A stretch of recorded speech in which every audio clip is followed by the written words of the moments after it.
November 29న నిర్వహించే దీక్షా దివాస్ కార్యక్రమాన్ని విజయవంతం చేయాలని రంగారెడ్డి జిల్లా బీఆర్ఎస్ అధ్యక్షుడు మంచిరెడ్డి కిషన్ రెడ్డి, ఎమ్మెల్యే సబితా ఇంద్రారెడ్డి పిలుపునిచ్చారు.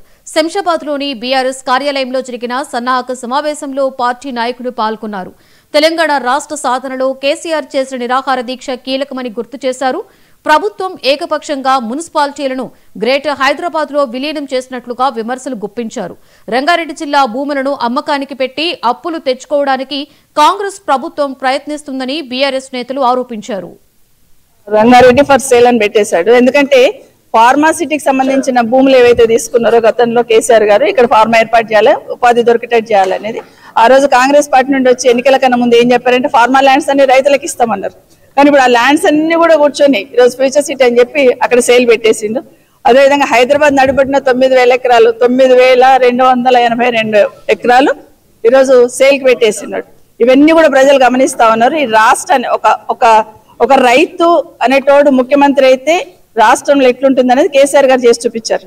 రైతుకి ఎక్కడ చిన్న కష్టం లేకుండా రాష్ట్రాన్ని ఎట్లా అభివృద్ధి చేయాలా, వ్యవసాయ రంగాన్ని ఎట్లా అభివృద్ధి చేయాలా, రైతుకి ఏం వేయాలనేది ఒక రైతు ముఖ్యమంత్రి అయితే రైతు చుట్టే పరిభ్రమించి ఈ రాష్ట్రాన్ని అభివృద్ధి చేశారు.